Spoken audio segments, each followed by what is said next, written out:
Healthcare is a much more heavily regulated environment than it is anywhere else, particularly in the laundry. And so what we want to be able to do is when we set up and design laundries for healthcare, we have soiled sort rooms that have negative airflow so that they're being vented. Anything airborne then gets vented back to the outside. We cross that barrier to a different, which would be the wash or the laundry room. And then it has another wall which then goes into the dryer or the clean room. And all those have negative airflow. So we want to make sure we're not cross-contaminating. We have all linens, laundry baskets are marked dirty or soiled, and that those get washed at the end of the day.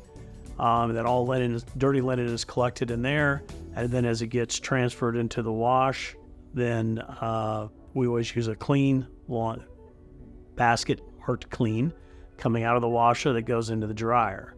So we always want to make sure that we have a flow from dirty to clean, to dry, and then to storage, and then back out to the halls to be delivered. So you want to make sure that you got a proper flow, you're not cross-contaminating, and that each person's got a function, is not doing multiple things where you could move from the soiled room to the clean room and touch something that's already been dried and cleaned.